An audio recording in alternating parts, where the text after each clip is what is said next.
at his memorial service, I saw his smiling face. And I knew that his joy was still with us. Life is eternal. The joy we create, the justice we create, the work we create, lives on after us.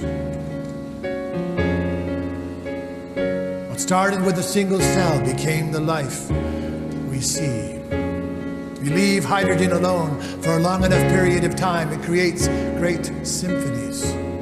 So I'm on this bus from New York, having my chorus we just performed at Community Church in New York. And we're back on our way back to Boston, and I'm surrounded by love, and I see Steve's smiling face. And I think, feel the love around you. And then I paraphrase Balm in Gilead, sing We Pray.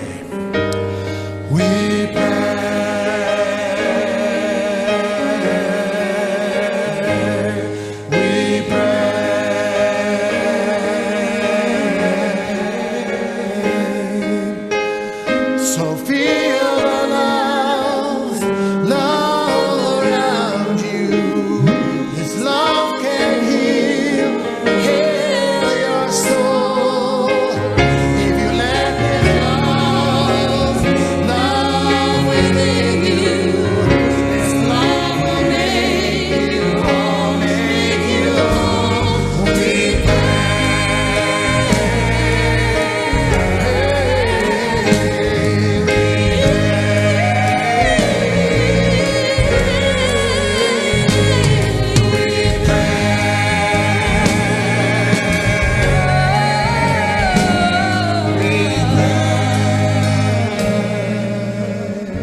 Sing these words.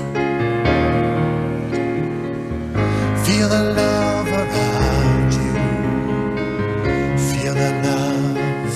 Feel the love. Feel the love around you. Feel the love. Feel the love. Keep singing that. Feel the love around you. Feel the love. And add some harmony.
Flower's simple message, shine just like the sun.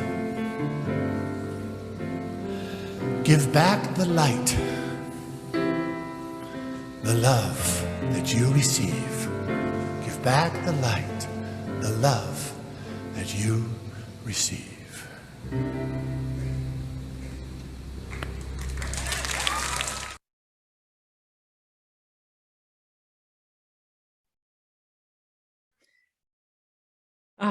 That was Nick Page and several of his musician friends singing at General Assembly, Feel the Love Around You. I love that story.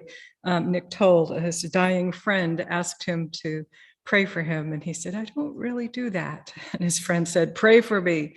And so he wrote him a song based on Balm and Gilead. I love that. That's part of what it means to be a Unitarian Universalist. We speak a lot of languages. So welcome to this Sunday service of the Eno River Unitarian Universalist Fellowship located in Durham, North Carolina. We are located on the ancestral lands of the Eno, Shakori, Saponi, Sissipaha, and Lumbee people. Their descendants live here and in surrounding communities, even still today. I'm Reverend Deborah Cayer, and whoever you are, wherever you came from, whatever your race, your gender, whomever you love, wherever you are on your spiritual journey, welcome. So if you're new to this community, especially if you're visiting with us today, I invite you to introduce yourself in the chat box, and we would love to give you a warm ERUUF welcome. You'll find a link in the chat that will help you learn more about us if you haven't already had a chance to check us out. I also want to invite you to the Inquirers class for everyone, but especially for visitors and newcomers. That takes place on Sunday mornings by Zoom at 9:30 online. The link for that class can be found in the events section on the ERUUF homepage of our website or in the weekly e-news. So we're still sorting out technology, but we're coming down the home stretch of our construction in the sanctuary. We're so excited.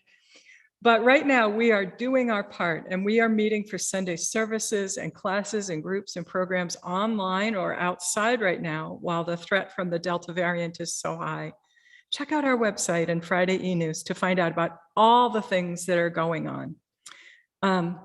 Just a reminder, there's no longer a virtual coffee hour, but starting in 2 weeks on October 10th, our worship associates are going to host an online gathering after the service for anyone who might like to reflect and respond to the sermon with others. Information about that is on our website and also in e-news. The Ministerial search team has a survey, and they really want to hear from you about what you think about the qualities and strengths ERUUF's next lead minister ought to possess. Lisa Jones is going to talk with us about this in just a little while this morning. This fall, as we cope with that darn Delta variant, it's a varmint, the variant, we are pivoting to stay connected with family and friends and the groups that mean so much to us. This is so important that it's the theme of our connection sphere, Pivot and Connect. So the Pivot and Connect website is live as of today. You can go to eruuf.org and find that link. And that'll enable you to check out information, including very short videos created by all our ERUUF groups. The special site is going to be up for 2 weeks. So we invite you to take a note of any group that you're interested in and then use the info provided to connect with that group to find out more about how to get involved. You can do that directly. And then attend the live stream service next Sunday to find out about why this particular connection sphere is especially important for all of us right now as we pivot and connect. I want to share just briefly an update on 2,500 Hours of Love, a special project that the board had created in honor of me. I'm so honored in 25 years of ministry. So far, get this, 1,315 hours have been pledged. We're more than halfway to our goal of 2,500 hours pledged. That's just in 2 weeks. And there's plenty of time. Y'all go to that website and sign up. It's amazing. And there's a t-shirt. And we're doing this. This is something we can do together, even though we're physically distant. So lots of good stuff to check out there. 82 hours have already been completed toward our goal. I'm so excited. So let's pivot now and let's take a breath. Just breathe it in and breathe it out. And let's find our center with that breath. Right inside our bodies. our hearts, our minds, our souls. We continue our service with the Prelude. This is What the World Needs Now by Burt Bacharach. It was produced by the Berklee College of Music, the Boston Conservatory.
Our opening words are by two composers. First, Nita Penfold writes, "No matter what they tell you, let it be about joy. Let it be about the sacred, self-surviving, no, thriving, shining its way to the knowledge within. Let it be about blooming, the unfolding of the universe through you." And Marta Valentin says, "We pause this morning from the chaos of the world to reclaim the beauty within these walls that carry us through our week. We lift this community onto our shoulders with pride and grace-filled expectations for our children and our children's children." We light our chalice this morning.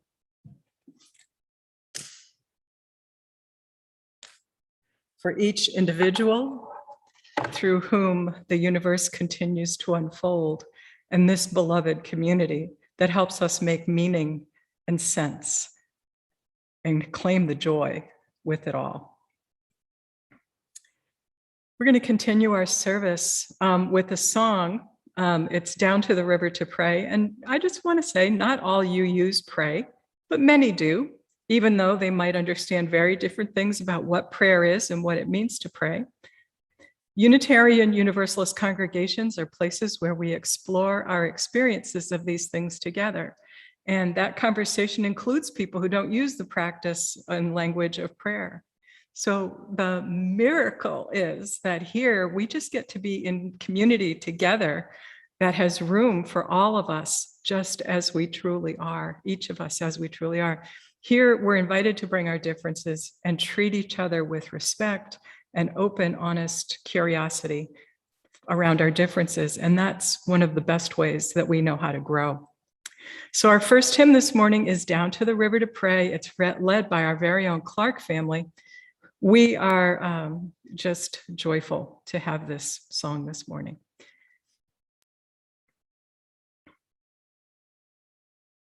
As I went down to the river to pray, studying about that good old way, and who shall wear the starry crown? Good Lord, show me the way. Oh, sisters, let's go down, let's go down, come on down. Oh, sisters, let's go down, down to the river to pray. As I went down to the river to pray, studying about that good old way, and who shall wear the Roman crown? Good Lord, show me the way. Oh, brothers, let's come on down. Oh, brothers, let's go down, down to the river to pray. As I went down to the river to pray, studying about that good old way, and who shall wear the starry crown? Good Lord, show me the way. Oh, fathers, let's go down, let's go down, come on down. Oh, fathers, let's go down, down to the river to pray.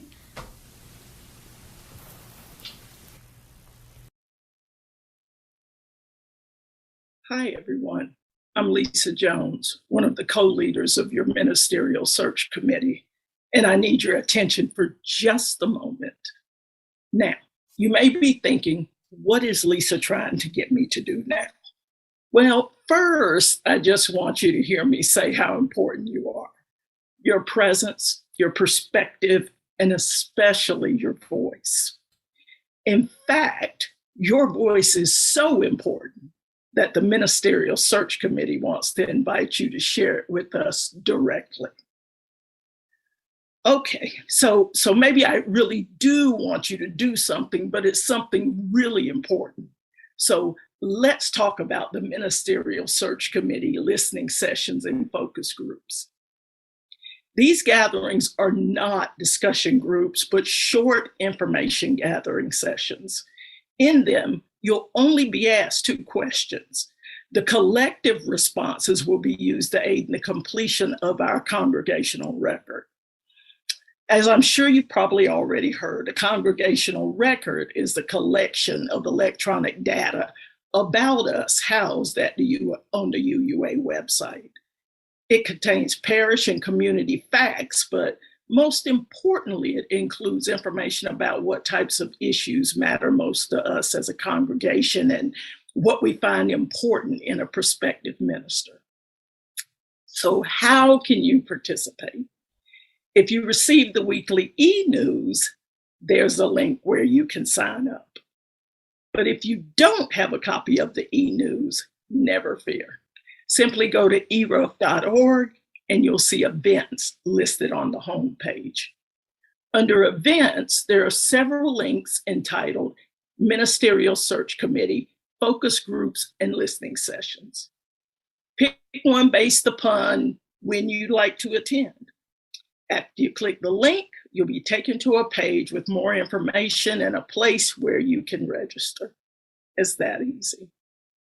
Focus groups are directed at specific factions of the congregation, and the listening sessions are for those who do not participate in one of the focus groups.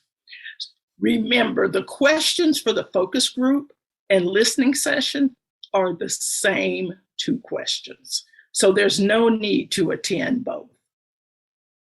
Now, while I have your attention, let's talk about one more thing.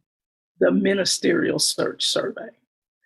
I must admit, this is about 50 questions, but it's only going to take you an average of about 15 to 20 minutes. Time commitment aside, it's really worth it because your search committee will know exactly how you feel and what you want in a new lead minister at ERUUF. You can also find the link for the survey in the weekly e-news. But if you don't happen to have one, you can also go to ERUUF.org to take the survey as well. In the upper right-hand corner of the main page, you will see a search box. Type in survey, press enter, and you will find a link entitled ERUUF's Ministerial Search Survey. Click the hyperlink. The next page will have a brief description to include a sentence reading, "Help us round out our congregational record by filling out this survey." The word "this" is a hyperlink, so click it. Then you're all set. If you run into any problems or have any questions at all, please feel free to reach out to me, Lisa Jones, or Diane Blount at ministersearch@ERUUF.org. Again, that's ministersearch@ERUUF.org.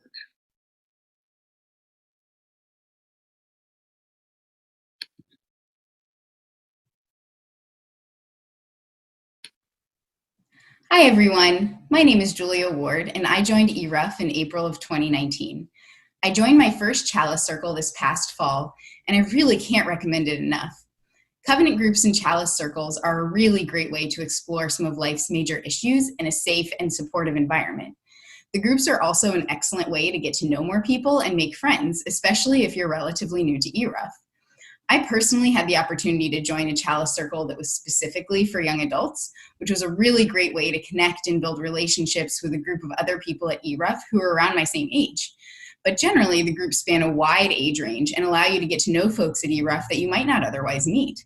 And last year's program included over 170 people across 18 groups. Covenant groups meet twice a month and last throughout the year, while Chalice Circles meet once a month. And that's really the only difference between the two types of groups. For both groups, meetings last around an hour and a half to 2 hours, and each group has around 8 to 10 people, one of whom is a trained leader. The groups also all develop their own covenants early on in the process. The covenant will set the guidelines for confidentiality, showing up, listening, sharing, and anything else the group deems important for fostering a safe and supportive environment. For the first couple of sessions, the leader will typically choose the topic, but after that, others in the group might take turns taking the reins, so to speak, if they have a topic they'd like to discuss. I really enjoyed the wide variety of topics we talked about in my Chalice Circle this year, ranging from heavier topics like resilience and white privilege, all the way to what would we do if we won the lottery tomorrow. Something that's really central to the philosophy of these groups is the idea of deeply listening to one another. The groups are structured in such a way that everyone has a chance to speak before anyone does so twice. So when we're speaking, we know that we're not going to be interrupted or given advice or argued with. We're just listened to. It's this listening that I really like. In other settings, I often find myself thinking about what I'm going to say next when others are talking to me and not really listening to what they're saying. And this opportunity that I get in my Chalice Circle to just be present and listen has actually helped me to be a better listener outside of my Chalice Circle too. So if this kind of spiritual, intellectual, and social connection with other folks at ERUUF sounds appealing to you, I would really encourage you to sign up for a Chalice Circle or Covenant group. And if this kind of connection doesn't sound appealing to you, I would still encourage you to sign up for a group and see if there might be something good waiting for you on the other side of that discomfort. There has been for me, and I'm looking forward to seeing what the upcoming year has in store. You can find more information on covenant groups and Chalice Circles on the ERUUF website.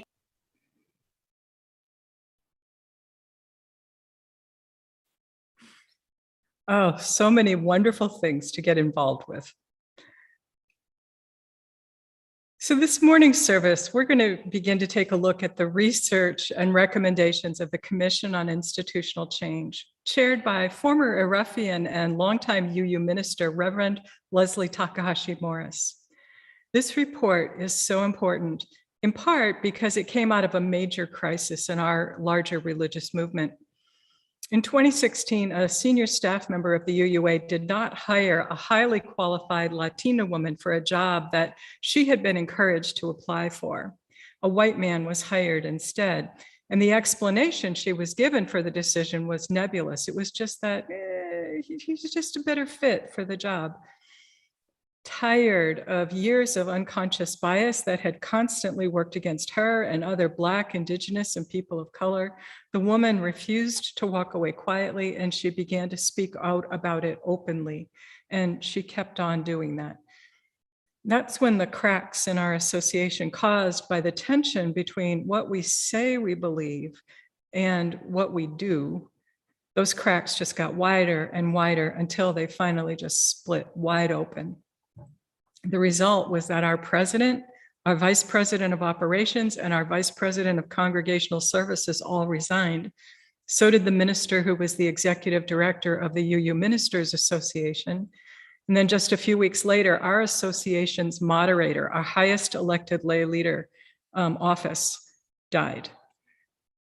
We were suddenly left without any of our prominent leaders a year before the next election. So the UUA board appointed 3 highly respected Black leaders to be interim co-presidents, and the co-presidents in turn created the Commission on Institutional Change. And as part of the commission's work, they requested testimony from Black, Indigenous people and people of color about their experience. And they also included excerpts of those remarks in the report. This morning, our worship associate, Chris Macon, is going to read from these excerpts this morning. He's going to be speaking in the first person, but he's not sharing his personal story. These are the voices of the people that are included in the report. So here's Chris now with our first reading.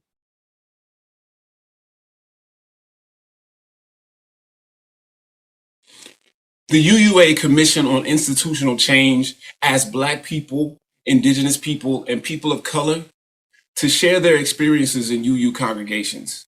These are excerpts from submitted testimony. 1. In a city that is predominantly people of color, your church did not have any speakers of color for 2017. For January 2018, instead of a service honoring Dr. King, your white minister will have a series of sermons on other forms of discrimination. You try to get the church to at least have guest musicians of color from time to time, but instead an all-white band is hired without any suggestion to diversify on occasion. Your church board does not have a person of color or even someone from a multiracial family. I wish more of my people looked like me. For that reason, I fear that I may always feel a little bit like an outsider. I will explain it to you in the following way. It is quite obvious to me that the UU setting is a sanctuary for gay, lesbian, transgender, and bisexual people. It is not as obvious that it is for people of color. I am an African-American woman who has been a UU for over 30 years. Much of it spent in leadership positions at the congregational, district, regional, and national levels. The UUA Commission on Institutional Change asks Black people, Indigenous people, and people of color to share their experiences in UU congregations. These are excerpts from submitted testimony. 1. What is recounted here are instances of microaggressions at the local, regional, and national levels. Some examples. Number 1. The number of times white people clutched their purses closer when I sat next to them at General Assembly. 2, I have played a major role in our church's annual auction for several years. During the entertainment portion of various auctions, a church leader played Jim Crow on a banjo along with other members of her family. When challenged, she justified her actions on the basis of historical accuracy. I had to press the minister to intervene and mediate between us. During the bidding on a vacation in Puerto Rico, a member inquired about the capacity and another member shouted out, "It was Puerto Rico, so there could be 22 to a room." C. At an auction themed around the 60s, there was no mention of Motown or traditional aspects of Black culture. 3, at my very first meeting of a now dissolved district board, a minister made a joke about 4/5 of a person. No one challenged him. I continue as a member of both a brick and mortar church and the CLF. I'm determined to sit at the table and not below the salt. But oh, how I need the healing spaces provided by Blue and other explicitly Black or POC spaces to heal from these events. Love calls. Will you open up the door when that love calls? Will you open up the door when that love calls? Will you open up the door? You gotta stand on up and let it in. You gotta let love through your door when that storm comes. Storm coming, yeah. Don't run for cover when that storm comes. cover when that storm comes. Storm coming, yeah. Don't run for cover, no. Don't run from the coming storm, 'cause you can't keep a storm from coming. You can't keep a storm from coming, no, no. You can't keep a storm from coming. You can't keep a storm from coming, no, no. You can't keep a storm from coming. Coming, coming, coming.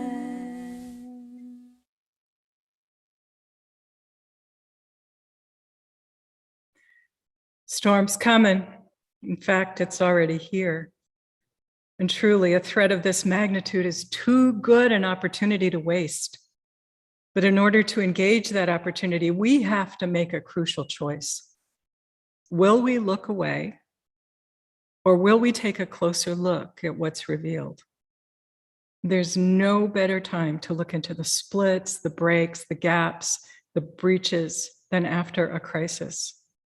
That's when we can more clearly see into the heart of what's really going on. And then once we've done that, we have some more choices. Are we going to choose to act in the principled ways we profess when things are smooth and calm? Or will we choose to stay comfortable and make excuses? In 2016, our national leaders chose the discomfort of a closer inspection. These 3 Black leaders chose to share with white people what they usually only feel comfortable sharing with Black, Indigenous, and people of color. They took the risk, they pressed forward, and they asked white people to stay in the room, to stay uncomfortable with uncomfortable ongoing conversations that we need to have together around these issues. Knowing, they asked, knowing how often white people pass on that opportunity. How often people who are white choose to do something else when we see that the agenda is about some topic around race. Our learned regular response so often is that we're just not that interested. It's not something I've experienced. It just really doesn't affect me.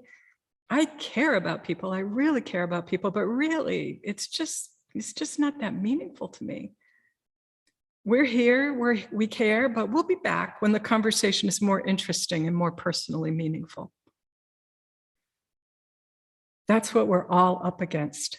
A system that asks Black, Indigenous, and people of color to be hyper aware and to carry the load of that burden of awareness for everyone, while supporting, subtly, not so subtly, encouraging white people not to be curious about what's really going on, just go about comfortable life as usual. That's what we're trying to dismantle, the overburdening and the not having to know. A crisis is too good an opportunity to waste. But in order to engage that opportunity, we have to make a crucial choice. Will we look away, or will we take a closer look at what's revealed? Storm's coming. Don't run for cover. Can we open the door when love calls? I invite you to join me in the spirit of prayer and meditation.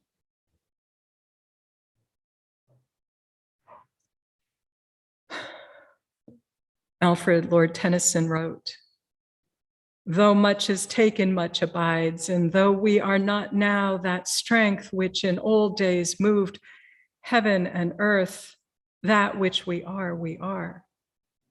One equal temper of heroic hearts made weak by time and fate, but strong in will, to strive, to seek, to find, and not to yield." Spirit of love, be with us as we admit to the bruises and breaks we've had, that we carry within us still. Help us, heal us.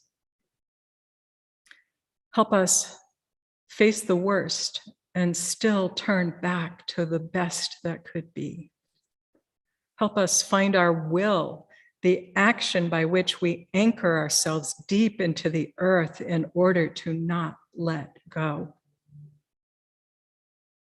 Shine a light for us on things that are not worthy of our loyalty and our commitment, things that we could give up, give in, give way with no cost and great benefit. We pause for a few moments of silence.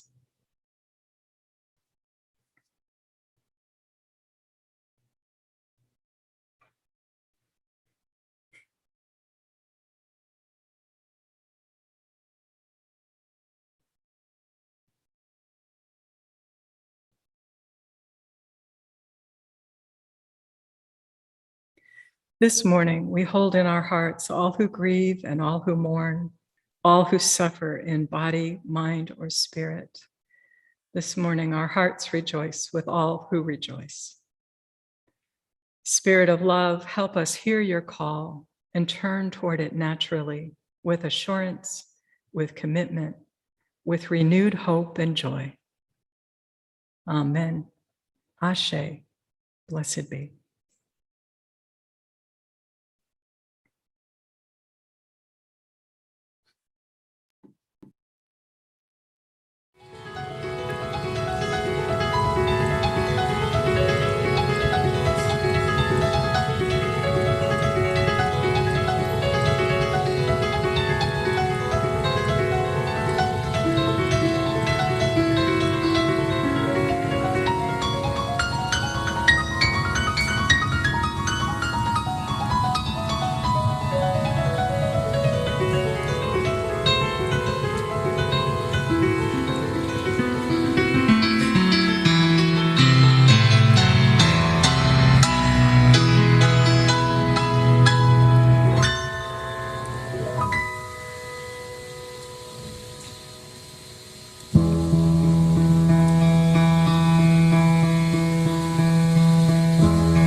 I came into Unitarian Universalism because I was queer.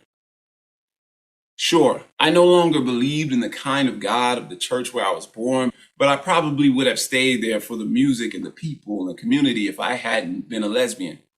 When I came into my first UU congregation, someone asked me if I wouldn't be more comfortable down the street at the Catholic church. And on my second visit, someone asked if they could touch my hair to see how it felt. The message, though, it spoke to me about how we all have worth and dignity. The service next week was about racial justice and immigration, and I wanted to come back. I've lived in a lot of places that were not too good at welcoming me. I was working as a sociology professor then. So I kept coming back and I brought my kids. Pretty soon I was asked to be on the membership committee and then the religious education committee and the board. At my first board meeting, someone brought up their concerns that the site we had chosen for our conference was in a mixed neighborhood and they wanted to be sure people would be safe. I lost it. And we had to call in a consultant from the UUA staff who seemed like she had never been a part of a conversation about race before. When she got nervous, she used the term colored people instead of people of color. A couple of the other board members defended her, saying it was just words. I ended up taking over the session and facilitating the conversation. At the end, people understood a lot more about the experience of people of color in this nation. And by my next meeting, I was thinking that maybe I needed to be doing this for a living. When a job working for the district opened up, I applied and got it. My bilingualism was sometimes welcomed, but my biculturalism and my ideas on how to accomplish the objectives within my responsibility were consistently unwelcome. I think looking back over my decade of involvement with Unitarian Universalism, that I was too polite for too long. Some of my younger colleagues of color come in now, and they are much more real. I get through my days, I do what I need to do, and sometimes I say what I want to say. You sing songs without understanding the history, the pain, the faith that birthed them. You change the words without understanding how that distinctly changes the meaning of our songs. Yes, a lot has changed. In a lot more congregations, people wouldn't try to violate my body or touch me or try to send me to another church. Still, every day someone says something ignorant, truly ignorant, about someone who looks like my mama or my aunties or my kids. And that takes a toll. It really does. Why do I stay? Because what we believe is what I believe, and no color owns that. And because the young people coming in are fierce, and I can't help but want to see where that goes.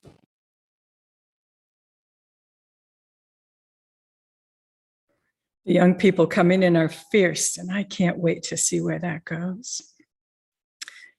Again, Chris was reading from a piece that was created by the Commission on Institutional Change.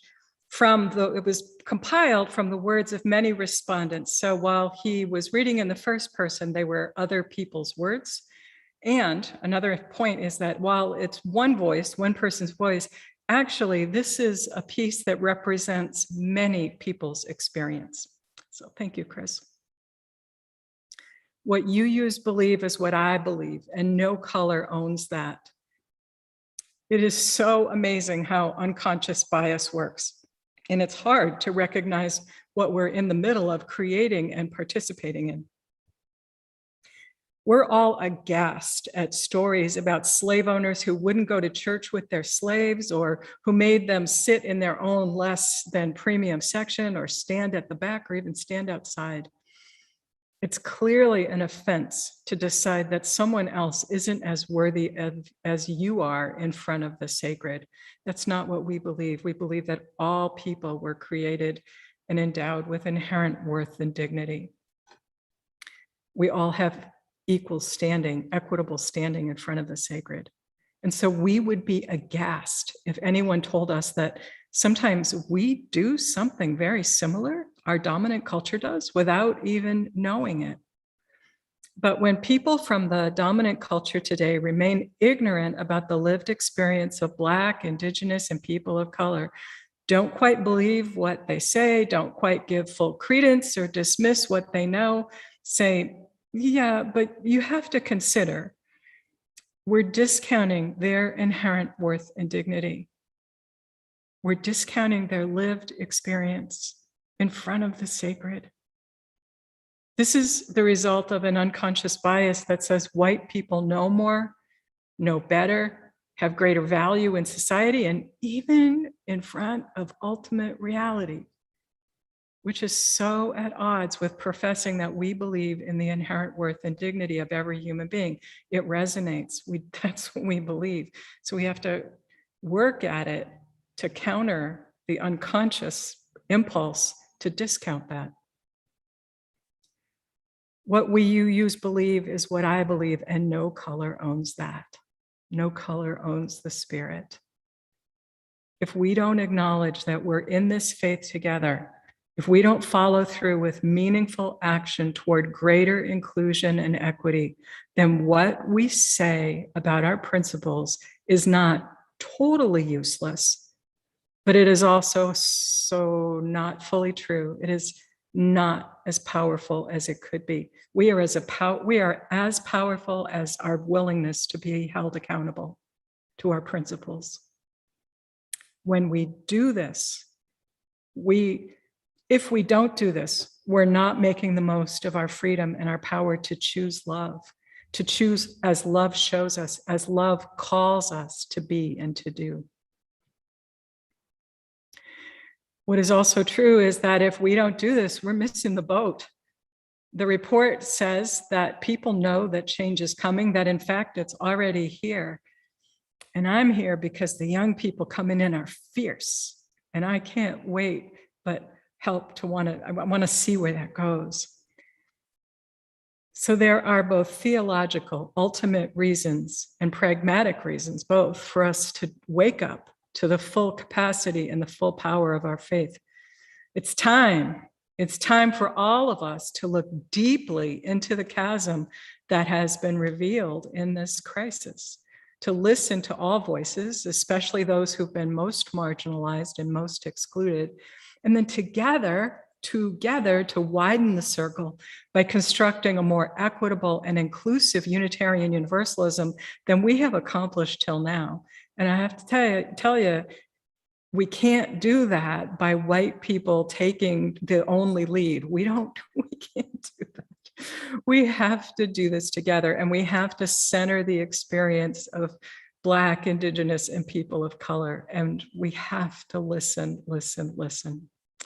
So we are going to continue to explore parts of this crucially important report, this crucially important theological, pragmatic issues in the coming year. We're going to look at it on a regular basis. But that's it for now this morning. So many ultimate things that we have the chance to be a part of right now. We come to this time in this space every week hoping for something ultimate, some experience of something gripping and important that really matters. We come because we have time and we have talent and we have treasure that we want to share. So this is a time when you can reflect on what that is for you. If you would like to give some of your treasure, you can do that through the link in the chat box now, as we listen to Draw the Circle Wide by Mike Miller.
Oh, that's our anthem, isn't it?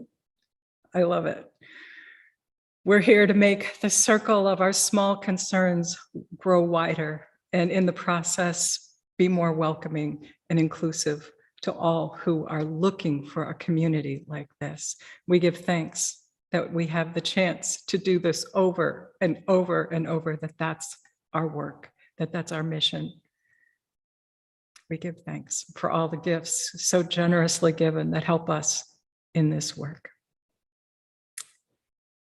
Our closing words this morning are by Elizabeth Tarbox, who says, I say, ours is a story of faith and hope and love.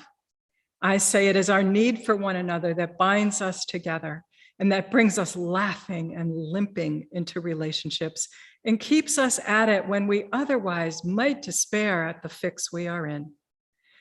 I say it is the holy we need, the eternal beyond our comprehension, and one place we can find it is here, working and worshiping together. And I say there is a transcendent value worthy of our loyalty, upon which we may set our hearts, and its divine manifestation is love. Go in peace, friends, go in love. And as we go, we will sing together with our UU friends from Santa Monica, The Storm is Passing Over. See you next week.